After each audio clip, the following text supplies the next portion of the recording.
Well, thank you, Coach, for having me on, and thank you, coaches, for having me out at the Alaskan Football Coaches Convention. I think it's a huge blessing to see this many coaches here to support the programs, and that's a big part of making one individual's journey successful. A little bit about me. I grew up here in Alaska, was raised out of Mountain View, went to William Tyson, went to Clark Middle School, also attended East High School and also West High School, ended up transferring out to Palmer High School. Ended up transferring out there because I was a troubled teen, got in a lot of trouble. So my folks shipped me out to the valley, and it really calmed me down. And the only reason why it calmed me down is because I met a football coach that took me in as a mentor.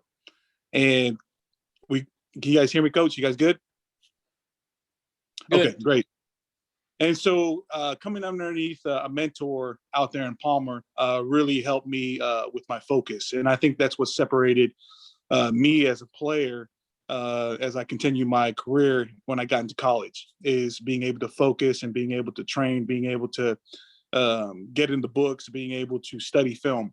And as I became, when I transitioned from a college football player into the pros, then that really separated the pros from the college students, is being able to focus. And that's being able to be in the film room, being able to go to training and recovery. Those are the biggest things when you get to pro, is separating yourself mentally. And I think the only reason why I was able to learn that at a young age is because of coaches that cared about my ability as a person. I think at first, when you're looking at the focus of somebody, you want to carry them as an individual and then build them up. And that's what my story was about, is a mentor took the time to be able to speak life into me, to be able to help me understand that in order for me to get to the next level, there's different levels to this game. And part of that I had to learn the hard way. And so as I learned through high school and I went to college, I had to start from the bottom. When I went to college, worked my way up to the top. As a freshman, made all conference first team as a freshman. And then when I became a pro, same thing. I started from the bottom. And all I did was remain focused. And the only reason why I was able to do that, it really started from you coaches, the level that you're coaching at now. And so with this panel, with players that are here, I'm very blessed to join them as well. Each of them are kind of going to give you their story on what is helping them to be successful at the college level. What also helped them be successful in high school? What was that aha moment that really caught their moment, like me, when a mentor spoke life into me, to be able to shift my focus to be a successful high school player, eventually go to college, graduate, and then go play in the pros.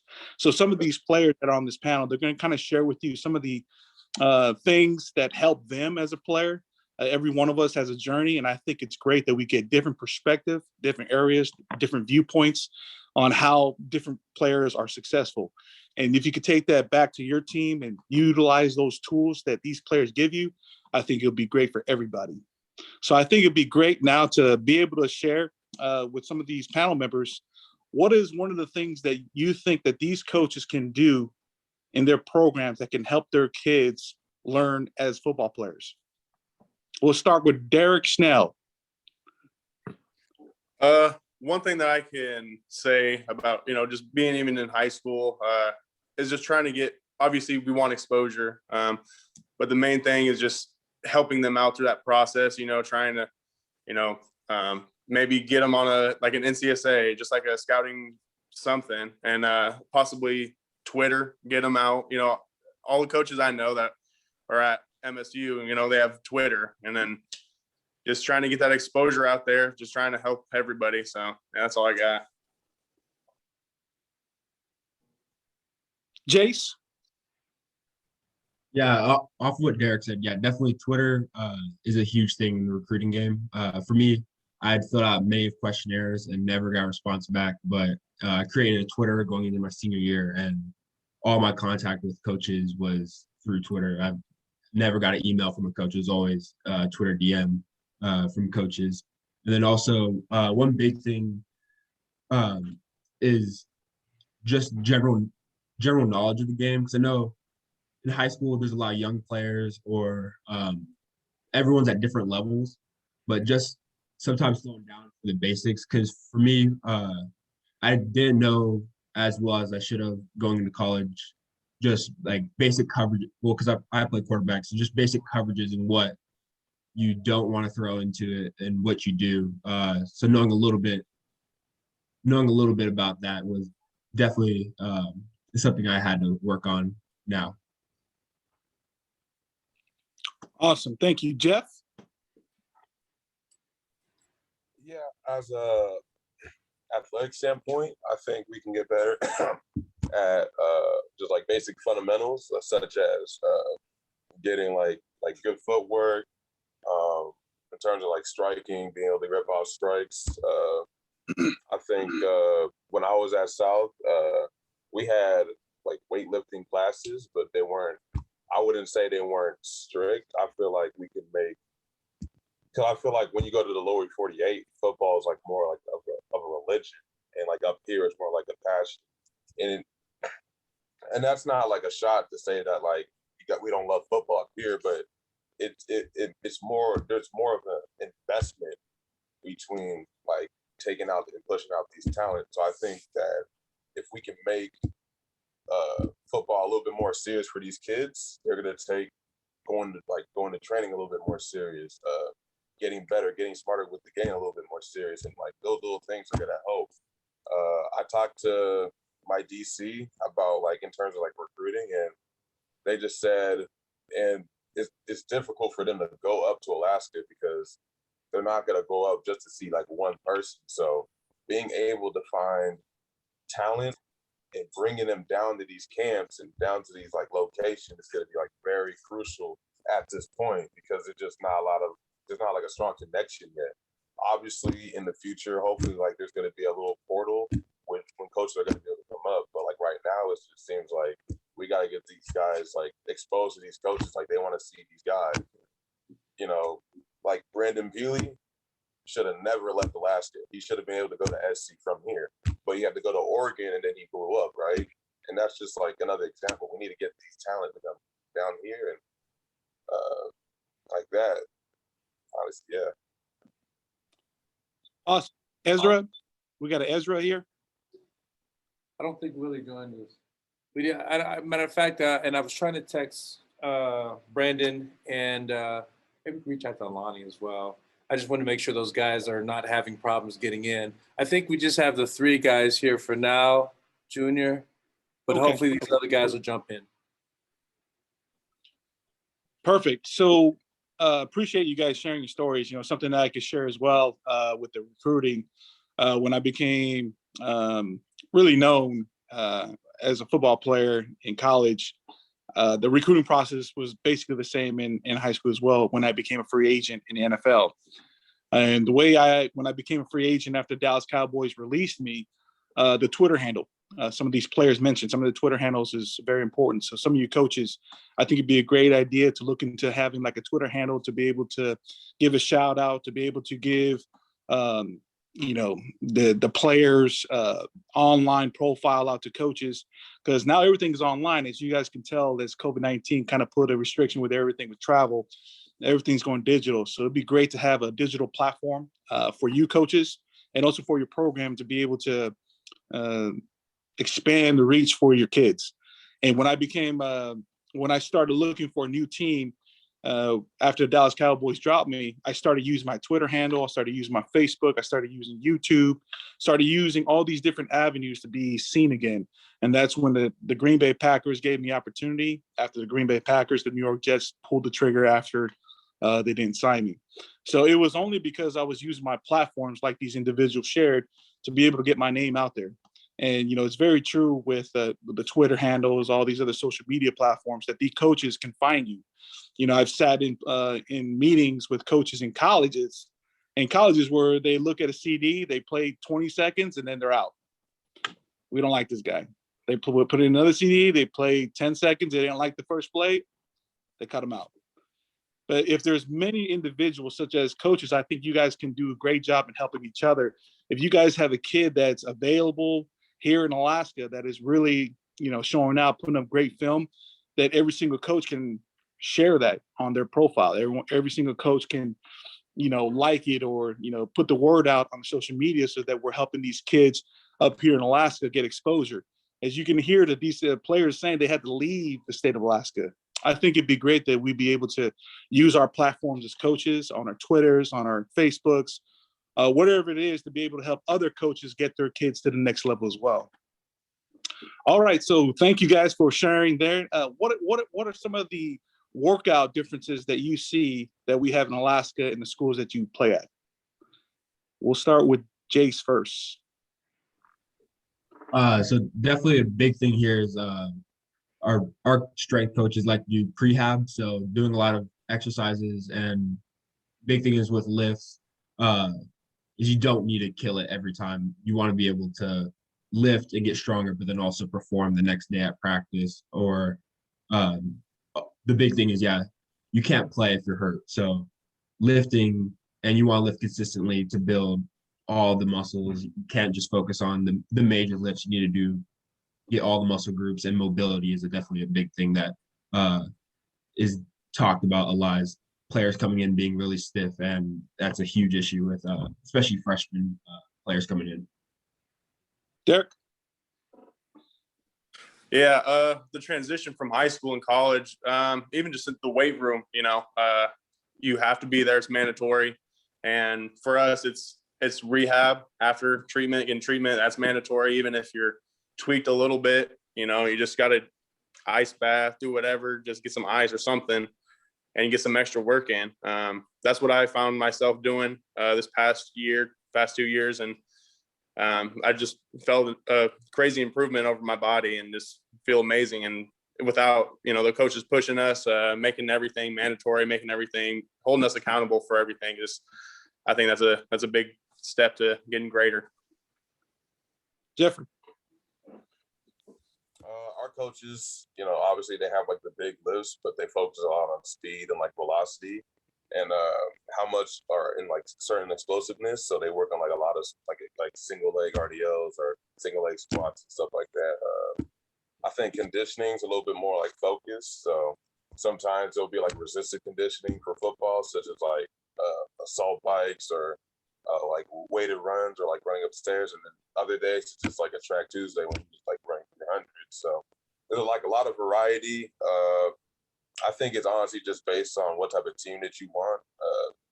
Our guys are playing in the Pac-12, so we're going to be playing a lot of fast guys. So they want to like have like they don't want like a bunch of big bodies out there specifically, but it really just depends on where you are. So Awesome, thanks for sharing. And then I think we got Alani in here, right? We do. Yes, sir. What's going on? Yeah, I think one of the biggest things, like the differences, is probably like player loads, and they got us hooked up on these things called catapults, and it kind of like shows them how hard we're working, like our heart rates, like heart rate monitors and stuff. And like I think one of the biggest differences is like we do like they focus on like explosiveness and like technique and stuff. You feel me? And so like just like more of like position wise kind of lifting down here, and yeah, that's pretty much about it. So Alani, does a 500-pound bench press feel the same in Nevada as it does in Alaska? I think I'm not really. Yeah, I think when I was back home, I think my like max was like 315, and then when I got to college, it was kind of more of like trying to get us stronger and just stuff that we'd use on the field, and then like they want to teach us in the weight room first, so we can like bring it out onto the field, But yeah, I don't know. Sure. So, just as I thought, the weights are heavier in Alaska than they are in Nevada. Yeah. For you guys that know, I don't know if you had a chance to see his video. He benched 500 pounds the other day as part of his spring workout. So pretty impressive. Well, thank you, fellas, for sharing that. I think it's very important that we as coaches, as our players, their body changes, that we get more knowledgeable what's going on in these colleges and how they're approaching their teams and how they're feeding them, how they're teaching about rest, how they're talking about post-workout, how they talk about recovery. Because the more you invest in these kids with knowledge to be able to help them succeed on the football field and also off the football field, it is important because when it comes to recruiting, speed kills. And as much speed that you have on your team, it's important as coaches that you prepare your team in a great way, but properly. And so expanding your knowledge and workouts and the things that some of these kids are doing in the colleges, it'll just be very beneficial for your team and also for players to be recruited. Some of the things that help me as a player when I'm looking to get recruited is I would show my workouts, some of the training things that I've done in college and also in the pros, and that will catch the eyeball of somebody that's looking to recruit me. And so as much as possible, I think it's great that we just, expand our knowledge in the recovery phase, the workout stage, and also the pre-workout stage to be able to help these kids become successful on the field. I've seen many players not make it to the next level all because of injury. And part of that is because some coaches aren't very knowledgeable when it comes to working out, some of the workouts that they put these kids through, and some of the things that are not necessary. The more knowledgeable or we're educated to be able to help these kids be successful on the football field, in the weight room, it'll just benefit them in the long run to be recruited. All right, so the next one I'd like to talk about, how important is it to have a great attitude with your social media, with your friends, with recruiting, your online profile for coaches to recruit you? We'll start with Jeff this time.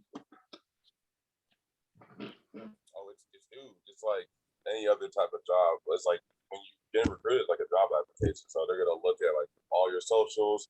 They look at who you follow, what you like, what you retweet. So if you're, like retweeting a bunch of nonsense, they're like, that's just giving them a reason not to recruit you, And you have to understand that the way recruiting works is like, you might be a great player, but losing one offer might mean that you lose 3 more.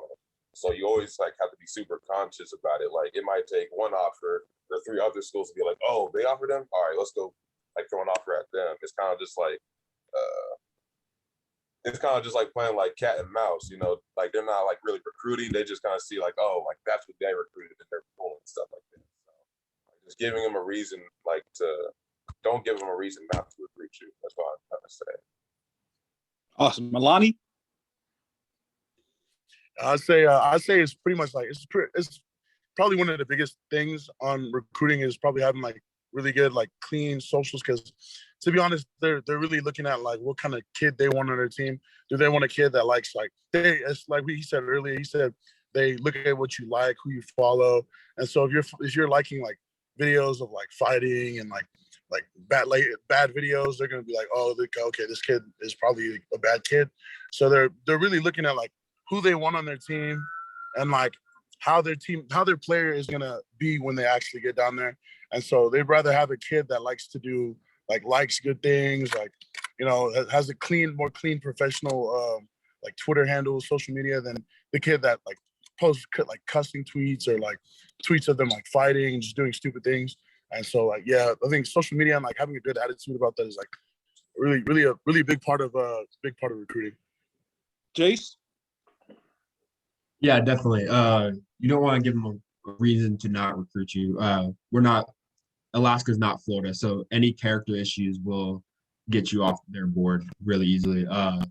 Definitely, like with Twitter, having a football dedicated Twitter, and one big thing is posting about when you get an offer, post about it, because as Jeffrey said, that's definitely coaches, when you have an offer already from a big school, other schools, it makes it easier to get more offers. So definitely posting about and thanking whoever the coaches are that offered you is definitely a big thing to leverage again to get more offers. Derek? Yeah, agree with everything they just said. Obviously, they can't see you, so they look at your social media. So you got to treat it like Jeff said, like a job. Like it's a job interview. You're working for them. They're you're going there. They're paying you for your time, for you. You gotta just, I don't know. They practically hit everything, but yeah, just looking for good character is the biggest part. So.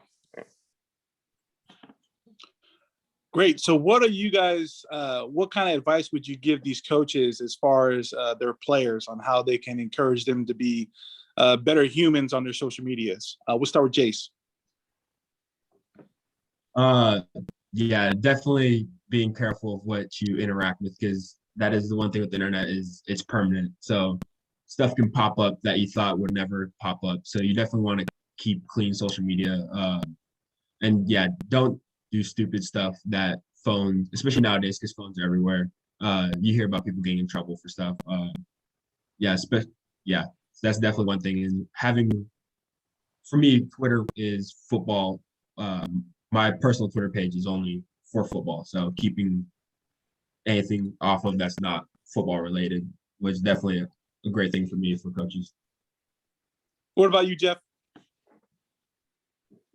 I would just tell him like to think back at this perspective as in if my job was on the line, whether to recruit you or recruit someone else, like and like everything was the same except for their Twitter profiles. Like what would you want to see on that Twitter, you know? And it's just like those little things. It's like these coaches when they offer you, it's like their literal job is on the line. It's like to bring you in here. So you got to think about what you're trying to like portray, and it's like that is like how serious it is to like get an offer. So that's why it's so important like to have your social media stuff, because like it's super easy to lose it, or it's super easy to like make them turn it other ways. Alani? Yeah, one thing I noticed is that like if you could get a leader to do something like a kid that other kids look up to, you know, then they'll probably like motivate the rest of the team to have like if one kid that everyone looks up to has a good clean social media and like he motivates others to be like him, you know, or just be themselves but like be like him, like social media wise. Like if you're trying to say you got a kid that has like offers already and you want other kids are looking up to him to get offers, they're gonna look at what he's doing, what kind of things he's doing. So if there's like a leader on your team, I'd say probably get him to do like just to like spread his character on others, you know, so that and motivation wise, like it's probably a good idea to have motivate these kids to have a better, cleaner social media, because like you said, like one wrong thing. Sorry about that. One wrong thing on your social media can really turn away the heads of different coaches, you know. And so I say like probably just a big thing is like having a leader and like motivate them to really like keep it clean, especially because it's with their future, you know. Sorry, Lonnie, were you finished? Yeah. Okay, thank you, Lonnie. Derek? Yeah, just being able to keep a clean, social media is kind of tough. Obviously, you want to post about like certain things that you're interested in, but you got to have that mental strength to be like, oh no, I'm fine. Like this, everyone could see this, and you got to realize that that's you on social media is going to be you in person. So just trying to replicate that good social media off and on, just being able to just have that that character on and off the field type of thing. So yeah.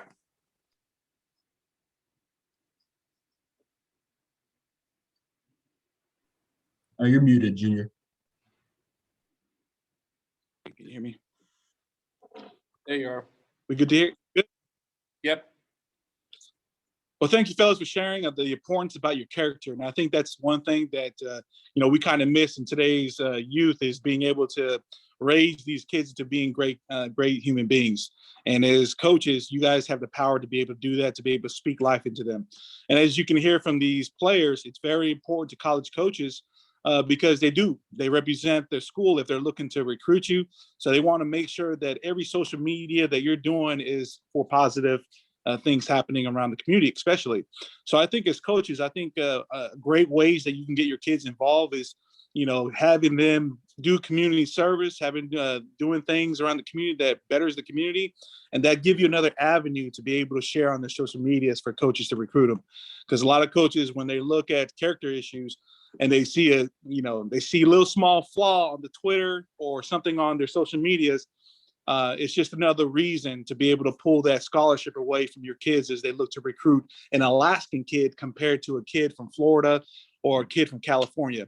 So if they see something as far as a character issue, they're quick to pull it off because that kid is going to represent that school. So I think it will benefit not only you as a program because they also represent your school and who you are as far as your coaching philosophy. I think it's great that you guys will be in their business with their social media. You see something that they're doing online. It's great to just speak to them, talk to them like, hey, what's going on? Is something happening at home? Is there something I can help you with? Those are kind of like keys that give you like some awareness with some of your players. If something's happening at home, if you need to step in and help out, be a great mentor or coach them. But like you mentioned, these kids that play on a college level, it's very important to these coaches because nobody wants to bring somebody in the program that would not give a good name. And social media is a great way to be able to see that and what a kid is interested in. So thank you guys for sharing your stories about that. As we end this, is there any other things that you guys can give these coaches in Alaska that will help the kids from Alaska be recruited from lower 48 coaches? Let's start with Alani. Yeah, there was a good saying from Nick Saban. I'm pretty sure it was Nick Saban, and my coach was going over it earlier in the week. What he was saying is like the biggest two words for coaches is like ands or buts. So you can have a kid, there can be two kids, and they can have the same 40-yard dash time. They could be doing the same things on the field, same vert, same broad jump, and they could be saying like, so this kid, he's doing really good on the field. He's doing really good things, and he like helps at the community. He helps his mom at church. Like, he goes every once a week, and him and his friends go pick up trash around the community. And then there's the kid with the butt. So this kid, he's really good on the field. He's really good in the classroom. He's really good on like his 40-yard dash time, but he gets suspended from school. He got into a fight recently. He went to jail or something like that. But those are probably like the two, like one of the biggest things I took away from that thing was that was really one of the biggest takeaways I got from that video. But I'm just thinking like, yeah, that's probably one of the biggest takeaways I thought I could share. That's awesome, Alani. That's great. Jeffrey. I think it's important to say that this state has a whole lot of talent, and they can compete with anyone in this country. I think that's very, very important that you guys know that, and that like these kids know that, because going down to like Nevada and playing in like a powerhouse like Norman, I thought that like there was going to be a difference, and there really wasn't. I mean, and I'm dead serious when I say when I went to college, I thought there was going to be a difference, and like the competition's a little bit better, but like it's like these are really just like different kids. So like these kids can very well play D1. Like I truly believe that, like with all my heart. Now the reason why, and I feel like the reason why it's not happening is because there's just not a great connection. So I think it's very important to try to build relationships with like these college coaches and try to allow these kids to try to connect with these colleges as much as possible, because I feel like college football needs Alaska, and they're ignoring it, and I think we're being disrespected at the state, and we just need to continue to let people know, like players like Derek Snow out here balling and doing great stuff all the time. So it's just like, I'm dead serious when I say that this state needs to, be able to showcase this talent at like a different level. So whether that means like bringing your school down to like a random Cali state and whooping their ass, like, you just got to do what we got to do, Perfect. Derek. Yeah, agree with Jeff right there. My senior year, we went down to Utah and beat the school that we obviously played. And I think being able for the coaches to understand if a kid wants to, pursue his dream of playing college football, then they should back it up 100% and no ifs and buts. But obviously, when they talk to that coach, the coaches are going to ask, oh, well, what does this kid do? And back to Alani was said, the ands or buts. Just being able to hold that kid accountable for what he wants to do in life. Obviously there's for sure kids I feel like that definitely should be playing Division I football from Alaska. It's just a matter of time kind of, and then just, whatever coaches are able to provide for that player. And That's really all I got. Awesome. Jace?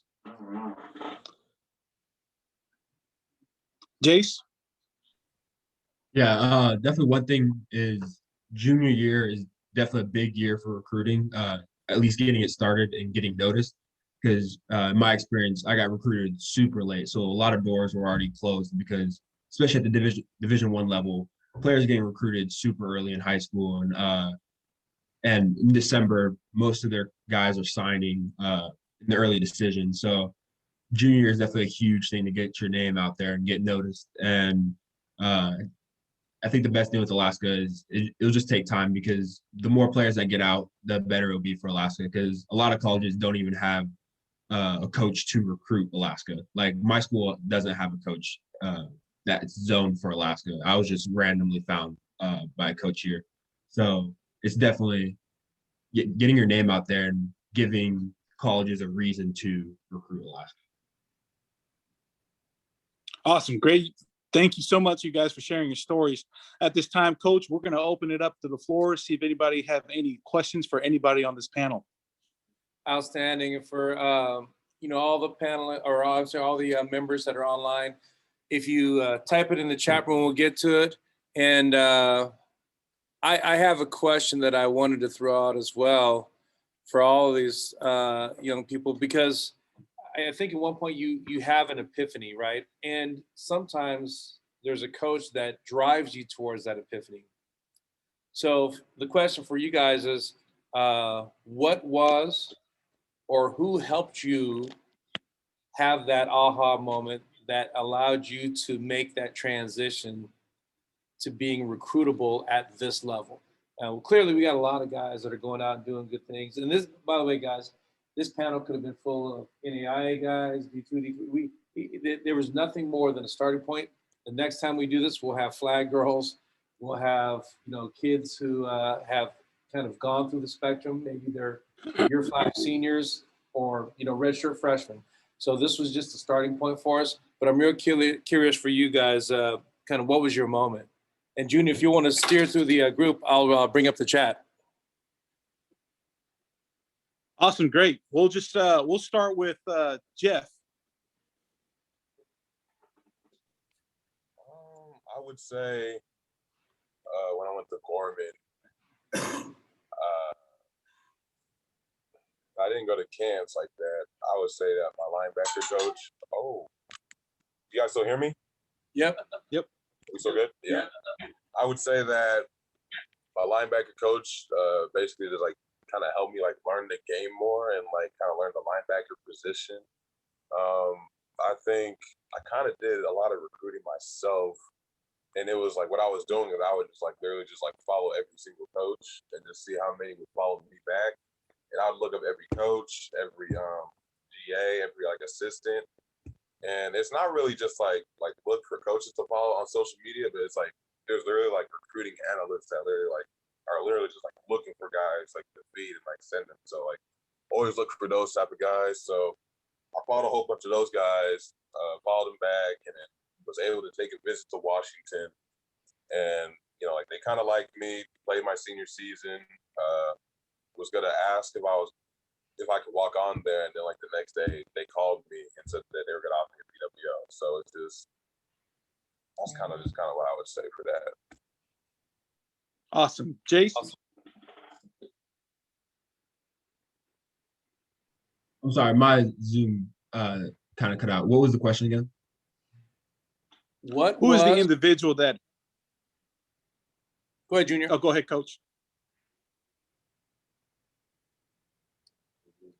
So the thought is, when was or what was or who helped you have your epiphany around when you wanted to really get serious about this pursuit of being a D1 athlete?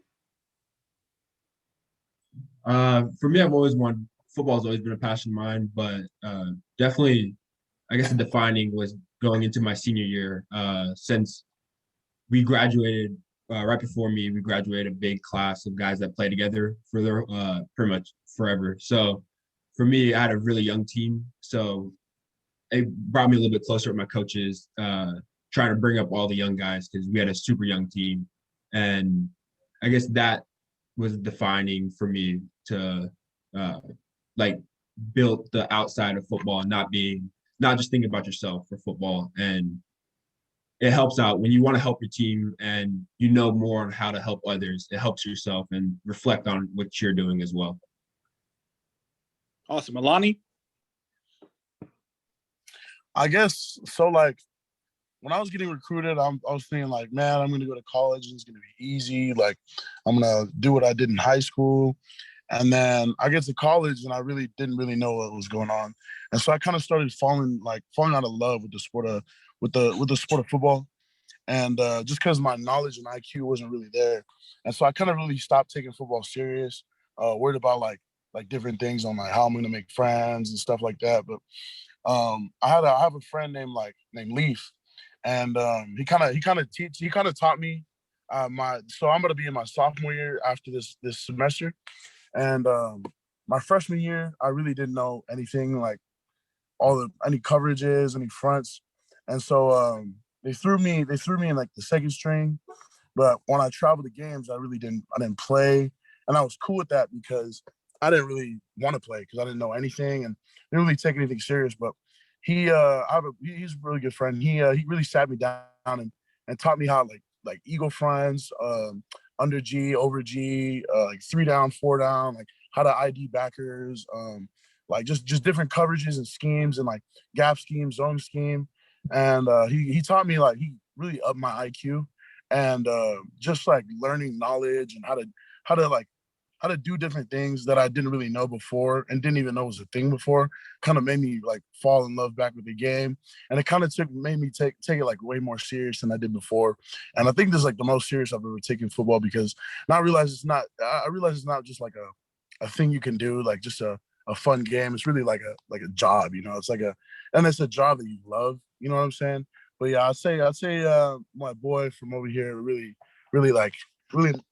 opened my eyes to what college football was, and like I really fell in love with it. That's very important. All right, Derek. Mine isn't necessarily a coach. I would have to say my brother and my dad. You know, I've been playing football since I was 5-6 years old, and you know, having the aspiration of playing Division I football and trying to make it as far as I can, you know, was really like a goal of mine. And seeing my brother played college football at Tabor College, it's an NAIA school in Kansas, and you know, seeing him succeed at that level, it pushed me to, you know, want to be better than him. And after my sophomore year, he started coaching, and you know, he just kept pushing me even more and made me a better person, made me a better player. You know, was able to learn more about the game defensively to make me a better offensive player. You know.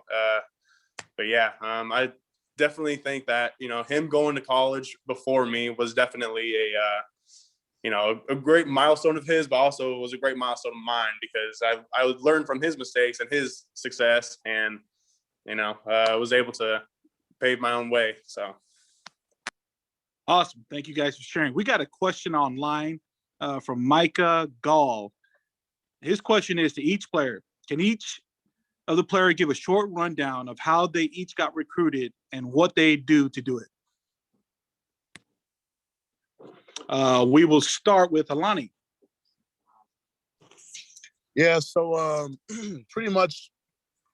So I wasn't really getting recruited anywhere my junior year, and I kind of like accepted the fact that I was probably not going D1. Probably I wasn't thinking I was going to college at first, and then I went to a camp. I think I got invited to a camp called like the Rivals Camp, and I went over there. Didn't really do too hot, but then there was a coach there that was like a Division I coach, and he invited me to a different camp, college specific camp. And because I didn't do too hot at the Rivals Camp, which really isn't, it's just like a star, like that's how you get your stars and stuff. I didn't do too hot over there, so I like practiced and like worked on things that I looked up things like colleges would do. I got with one of my coaches, Coach Toro, and we kind of like got into pass rush, which is one of like the biggest things that they do in college. And we worked on pass rushing and stuff. I ended up going to this college specific camp. I think it was which school was it? I think it was the University of Montana, or Montana State. I went to Montana State, and I did really good at the camp, and then that's when I got my first offer. And basically, like, camps is one of the biggest things. Not like, I'd say the opening, things like the opening. All the kids want to go to the opening. It's all posted all over social media. The rivals camp is another big one. The 7-on-7 camps are big ones, but the ones that really get you looked at is the ones that the colleges throw. So the colleges that throw their like own specific camp are the ones that you really should be looking at. And another thing is like trying to post as much footage of yourself on Twitter, social media, because like they said earlier, like, they're not going to look for you. You have to make them like find a reason to find you. And I think my first social media offer was the school I'm at right now, UNLV. I posted videos of like, sorry about that. I posted videos of my short sets, my kick sets, my post sets, and like run game. And that's when one of the coaches seen it, the offensive line coaches, and he's like, man, like, man, just one video could probably take you a long way. And so he's like, man, I really like the way your technique is, and I just really like the things you're doing and I'm seeing on film. I'd like to see more of it. And so you post more, and so they offer you, and as soon as they offer you, that's when the doors start opening up. And yeah, I'll just say that, and a lot of good character as well. You have to have a good character for the coaches really to recruit you, because if you don't, you're just like a kid that doesn't really care about what they say, what they do. They're probably not going to look at you. So good character is another big thing I had to do when I not had to, but like, good character is just another thing that played a big part in my recruiting trip. Awesome. Jeffrey? So, like I said earlier, I like basically followed a whole bunch of coaches, DM'd them, said like, hi, or like, this is me. I would like send them my tape there and there, and then during like the progression of the season, like if I just played any game, I would just like send them to all the coaches, just like repetitively, just like not like overdoing it, but just like keep sending them tape and stuff like that. Like just try to like to build like a connection, like a conversation with those guys. Going to camps, like I went to a Boise State camp and like won MVP of that, and like that like gave me an opportunity to play there in the future. My recruiting story, like did that my junior year, got two FCS offers from NAU and Robert Morris. Played my senior year, wasn't really get like looked at. Didn't really want to go to those schools, thought I could play at like a higher level. So basically I asked my linebacker coach because he had like ties to like schools like Hawaii and like Washington and like other Pac-12s, and like asked him if I could like walk on to a school. So like we kind of just like try to connect, and then Washington kind of just was the one that was most willing to give me a PWO. So that's kind of how I got recruited. Awesome. Jace? Yeah, for me, recruiting happened very late. Is pretty much November of my senior year, but definitely for me it was, yeah, Twitter, following coaches, DMing coaches, and then film was a huge thing. Setting up my film, so I worked with my coaches a lot with trying to set up my film the proper way, getting the right videos first, because yeah, you want to have big plays, but you also want to show different aspects of your game, that you're not just a one-sided player. Like, you're just not running an open field. You want to show different aspects to show why you're different. So that was definitely a huge thing. And then for me, I guess big thing was then winning Gatorade Player of the Year. That was a huge step for me getting recruited. That's actually the only reason why the coaches at Dartmouth noticed me, was because of that. Other than that, had a FCS schools and then some preferred walk-ons to some bigger schools like Utah. And then at the very end, like in February, had coaches like from Boise State or some bigger schools message me about it. But at the end of the day, you don't just want to go to school for football, because football has to end at some point. You want to take more from your college career than just football, and the academics as well as football was what. And talking to my coaches and my family about what's the best option, and talking to coaches is definitely coaches that show interest in you and have conversations with you is a huge thing, because you're going to be with them for the next 4 years, and especially at the college level, you're going to be with them all the time. So building a relationship with the coaches and staying active, that's a huge thing. Is once a coach messages you or talks to you, staying active, talking to them, sending them stuff when you haven't talked in a while, just making sure you're on their mind and you're not just going to fall away. Perfect. And I think we got Derek next. Yeah. So my freshman year, I started getting a look from a Big Sky school, and after that, I just started following every coach I could, every GA, every special teams, everything. And then after that, my dad wanted me to get put into this camp called the Northwest Elite Camp, and camps like those, like the Nike camp, Northwest Elite, you can't really showcase your ability because there's so many kids. And so those schools that actually throw the camps, and then I went to a Montana State camp, and that's where I got recruited. That's where I got offered. And just being able to, if you're able to go down to those camps and show what you got, then I feel like that's a big part of it. But also social media, Twitter's a big thing as well. Just being yourself and just try to ball out wherever. Awesome. Thank you, fellas, for sharing. We got another question here from Coach Navarro. For recruiting purposes, at what grade would you feel should our players in Alaska to start their recruiting process? And then to follow up with that, do we want to promote out-of-state camps, not just for recognition, but to gain more knowledge of the game for the coaches? We'll start with Jace. Yeah, going out of state to go to camps is definitely a big thing. In my opinion, I think like freshman, sophomore year, especially, it's a little bit harder in Alaska to get recruited super early in your high school career. So freshman, sophomore year, more of the developmental camps. But then summer going into your junior year, especially, you want to be hitting camps. Definitely you want to be hitting big camps and going to the places where you're getting recruited, or colleges that you definitely want to go to, because so definitely I'd say junior and senior year. Jeffrey? Yeah, I would say in terms of like recruiting as early as possible, like the longer you have a relationship with the coach, the better.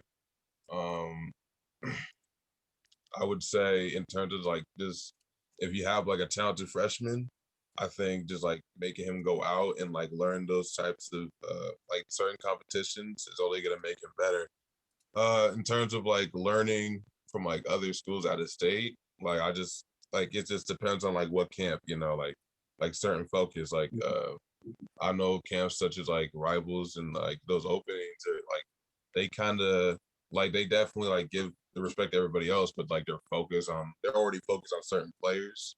So that might not be like your best chance, but like probably pushing towards like a coach's seminar from the university is like would probably like a big one to teach them, because like that at the end of the day, that's what colleges want. So you want to know what colleges want. You don't just want to just go to like a random camp that like is not directed to it. Awesome. Derek? I think whenever possible. I started my freshman year, and I think going out, getting that exposure to other players is definitely like a big thing that I look back on. And just after probably freshman year, I feel like it's a good time to start getting out there, start experiencing other players and how the lower 48 coaches actually work and everything, and how kind of a practice type feel for the camps and everything, and how everything rolls. So yeah. And finally, Alani. I would say also like as soon as possible. I kind of wish I had like more knowledge of like camps and how coaches wanted you coaches wanted you to look and how they wanted you, like, your technique to do, or your technique to be. And so I'd definitely say, like, as soon as possible will probably be one of the biggest things. And I'd say, like, probably sophomore and junior year is when you should really start thinking about trying to get recruited, because those are two of the biggest years for recruiting, is sophomore and definitely junior year. Because like sophomore year and junior year are like, just if you're like, say you're on varsity, if you have really good varsity tape by sophomore year, those like that, you try to open as much doors as you can as early as you can, because like the more doors you can have open, the more opportunities you get to go different places, you feel me? And so I'd say as soon as possible for both of them, try to just get a feel of, like, just the game out of, like Derek said, like in the lower 48s, try to get a feel of how other players play, and just, yeah, that's what I think. Awesome. Thank you, Lonnie. Coach, is there anything else you'd like to, is there a question out there you'd like? I know we're running low on time here. Nope, we'll wrap it up. If there's any additional questions, by all means, emailing. I think the only bonus question is for Derek. What's going on with your mustache? Hey, come on now. Don't be jealous. Come on now. I think, who was that? Coach Gale wanted to know. He didn't know if that was a Montana thing or a Chugach thing. Oh, no. It's the only thing I can grow right now. There you go. Yeah. Well, hey, fellas, thank you so much. I think that was totally worthwhile, very informational. 8:05. The next session is going to start at 8:05, and the link is out on that. Thank you so much, Junior. Really appreciate you as always. Look forward to seeing you in person. Perfect. Thank you so much. Go Jets. There you go. Good luck, fellas, to your season. There you go. Just Thank you, guys. Thank you, guys. All right. There we go. Reaction, yeah. Thank you so much.